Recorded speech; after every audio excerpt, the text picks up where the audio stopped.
सामाजिक स्तर से प्रत्येक व्यक्ति कोविड-19 महामारी के प्रति जागरूक नहीं होगा, तब तक राज्य सरकार द्वारा चाहे कितने भी प्रयास किए जाएं, वह सब पूर्णतः सफल नहीं हो पाएंगे।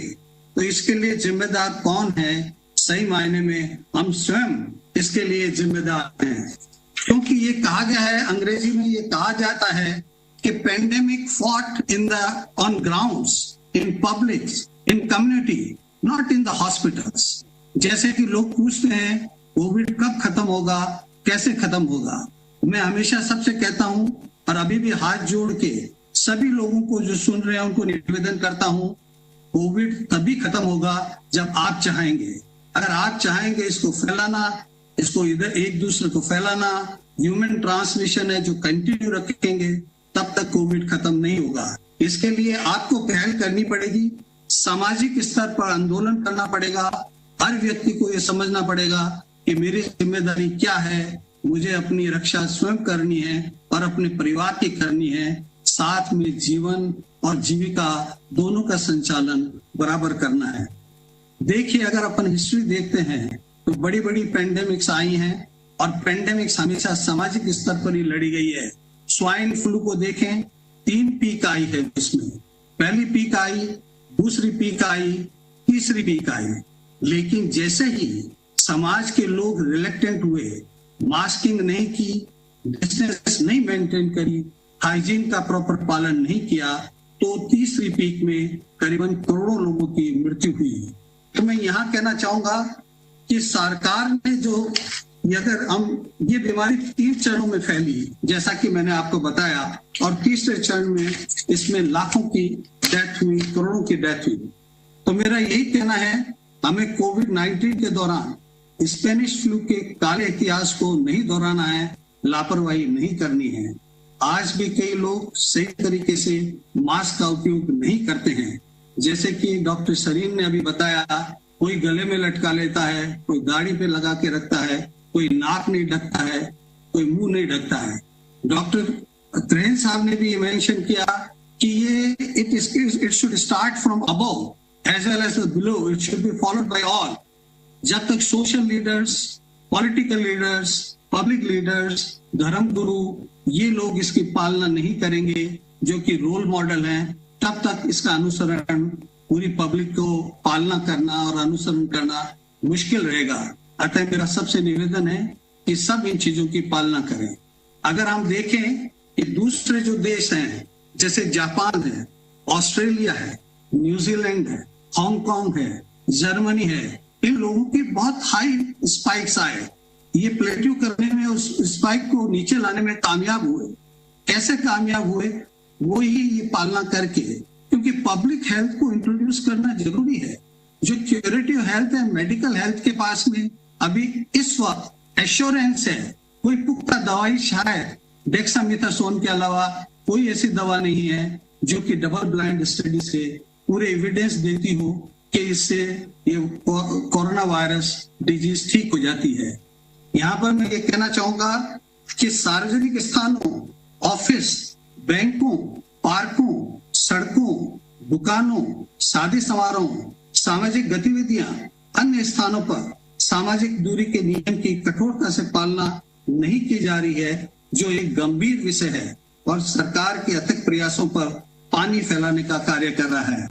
अगर यदि ऐसा लगातार होता रहा कि सरकार के अथक प्रयास करने के बावजूद, जागरूकता का व्यापक स्तर पर प्रचार प्रसार करने के बाद भी अगर जागरूकता के अभाव में हमें इस कोविड-19 महामारी के भयानक दुष्परिणाम भुगतने होंगे। मैं यहाँ डरा नहीं रहा हूँ, पर सचेत कर रहा हूँ। डरने की भी आवश्यकता है, क्यों? बिना भय कोई प्रीत नहीं। क्योंकि अगर आप इसको इस तरीके से सोचें कि अगर 15% लोग हैं जो सीरियस होते हैं, मॉर्टेलिटी 1.2% है, तो आप सोचिए एब्सोल्यूट नंबर में अगर 1 लाख पर अगर 1200 हैं, तो जब 5 लाख गैलेपिक राइजिंग हो जाएंगे तो कितनी हाई मॉर्टेलिटी होगी, कितने लोगों के प्राण चले जाएंगे। अगर इसको एब्सोल्यूट नंबर में देखें तो बहुत भयानक है, परसेंटेज में नहीं, हम एब्सोल्यूट नंबर में देखें। हमने अपने कई स्वजनों और प्रदेशवासियों को अपनी स्वयं की ही लापरवाही के कारण पहले भी खो चुके हैं और यही लापरवाही लगातार बनी रही तो हम अपने कई प्रियजनों को और खो देंगे। मैं यहाँ कहना चाहूंगा, वक्त बड़ा नाजुक है, थोड़ा संभल कर चलिए।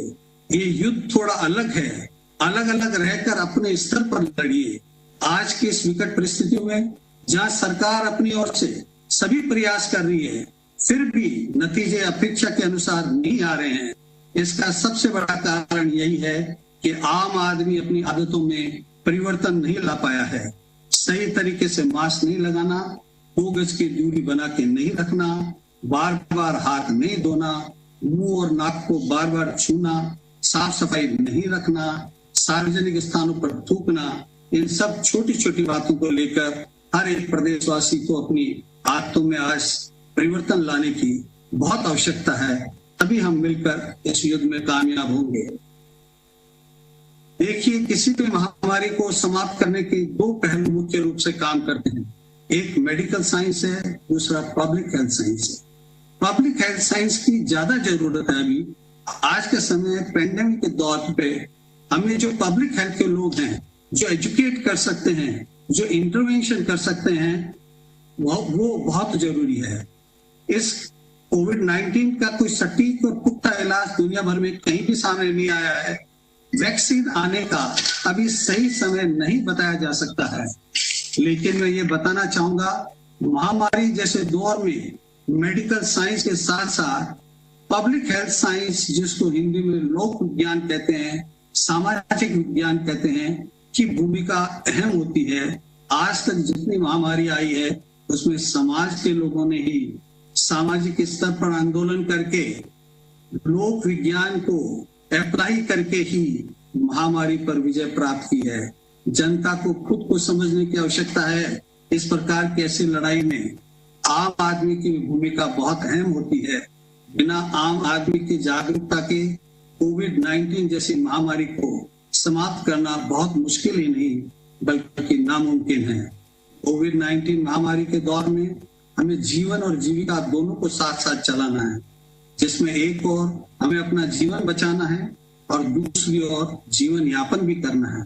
यदि इस वर्ष 2020 में हम हमारे एम्बिशंस, हमारे प्रॉफिट्स, इन सबको भूलकर हम अपने और अपने परिवार का जीवन ही बचा लें और साथ साथ सबका जीवन यापन कर लिया जाए, तो मैं समझता हूँ यही इस वर्ष की सबसे बड़ी उपलब्धि होगी। कुछ चंद बातें यदि हर व्यक्ति अपने परिवार के लिए प्रण कर ले तो ये पूरे समाज का प्रण हो जाएगा, फिर पूरे जिले का, फिर पूरे राज्य का, यानी इस प्रकार पूरे देश का एक प्रण हो जाएगा।